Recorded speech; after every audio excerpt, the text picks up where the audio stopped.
You remember, hey man, I had a great relationship with this person, then I moved to this person and it wasn't so good. And Dan's point, you don't know if your franchise guy is sitting in the locker room. Cleveland's reluctance to give Sanders real game reps, coupled with vague answers from head coach Kevin Stefanski, suggests a deeper issue, either a lack of vision or a fear of committing to a young quarterback who could redefine the franchise. As Week 1 looms, the Browns' quarterback room is a puzzle, and the decision to sideline Sanders, despite his preseason brilliance, is raising eyebrows and fueling speculation about whether the team is missing a golden opportunity. The Browns' offseason was a calculated gamble. They didn't plan to draft 2 quarterbacks, but when Shedeur Sanders, projected by some as a top 10 pick, fell to the 5th round, GM Andrew Berry couldn't resist. The value was there, so we rolled the dice, Berry said, echoing a sentiment that Sanders was a low-risk, high-reward flyer. Dillon Gabriel, taken in the 3rd round, was the bigger investment, lauded for his quick processing and college pedigree at UCF, Oklahoma, and Oregon.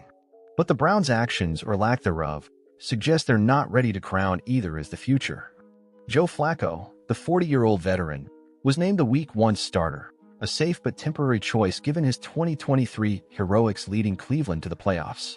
Kenny Pickett, acquired via trade from Philadelphia, was initially the frontrunner, but a hamstring injury derailed his case, and he was traded to the Raiders.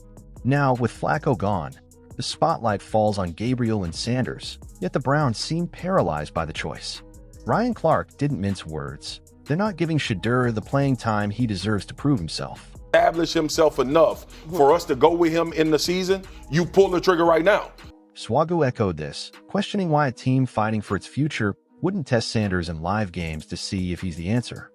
Sanders' preseason debut against Carolina was electric.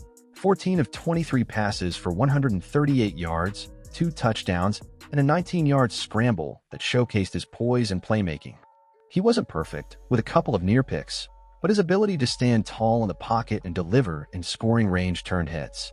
LeBron James took to X, dismissing the "it's only preseason" and narrative, give credit and grace. Yet, despite this performance, Sanders remained QB4 on the depth chart, behind an injured Gabriel and Pickett, and even Tyler Huntley, a late signee. His final preseason outing against the Rams was rougher, including a sack after holding the ball for 8.36 seconds, prompting Stefanski to pull him for Huntley.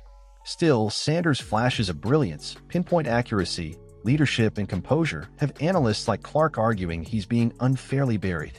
Every time he's been tested in training sessions, he's delivered, Clark said, pointing to Sanders' strong showings in 7-on-7 drills and red zone work. Stefanski's handling of the situation has only fanned the flames. His press conferences have been a masterclass in vagueness, with responses like, "We do what the players need, and we'll make that call in a couple of days" when pressed on the quarterback competition. And Dillon Gabriel, why are you not trying to find out if they can start for your football team? When asked about Sanders specifically, his hesitation was palpable, admitting he didn't expect Sanders to increase practice participation soon, citing a day-by-day approach to his recovery from minor arm soreness. Fans and analysts saw this as more than caution. It felt like relief, as if Stefanski was dodging the inevitable pressure of a Sanders breakout. It's like they don't want him to succeed, Swagu argued, noting that even a 5th-round pick deserves a real shot if the team believes in development. Adam Schefter added context, suggesting the Browns' low investment in Sanders, no first-round capital, no big contract, means there's no urgency to prioritize him. But this logic frustrates fans. If Sanders was a steal, why not test his ceiling? Gabriel, meanwhile, has his own case. His preseason stats, 25 of 37 for 272 yards, 1 touchdown, 1 interception, show decisiveness and efficiency, earning him the QB2 spot behind Flacco. His 6.5 average depth of target and 73% completion rate in college highlight his short area accuracy, though his 5 feet 11 inches frame and less aggressive style raise questions about his long-term upside.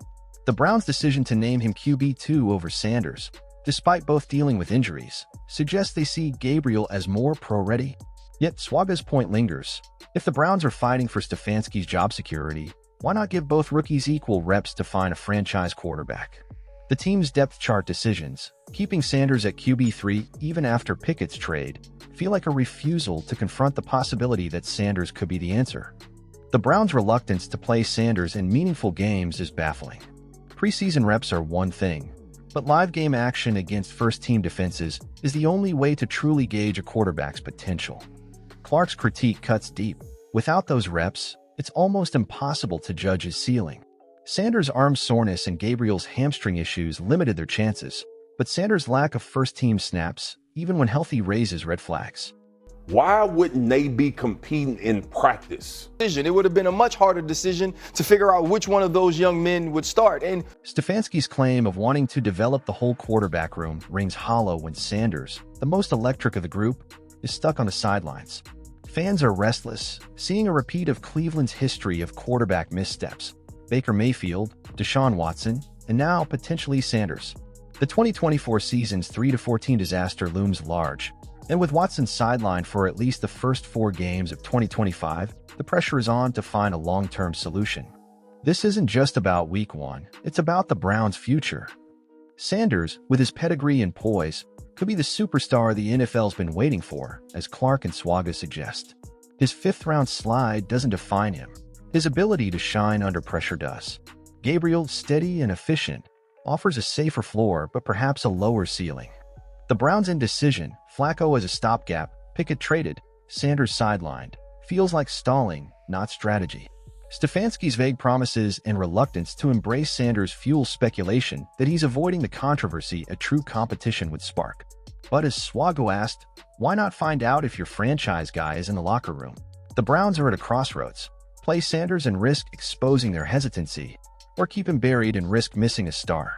With the AFC North looming, the clock is ticking. Raiders Nation, the Browns drama spills over to your newest quarterback, Kenny Pickett, now a backup with a chip on his shoulder. But the real question is for Cleveland. Is Shedeur Sanders the future, or are they repeating past mistakes by ignoring him? Can Gabriel step up, or is the Browns' caution costing them? Drop your thoughts in the comments below.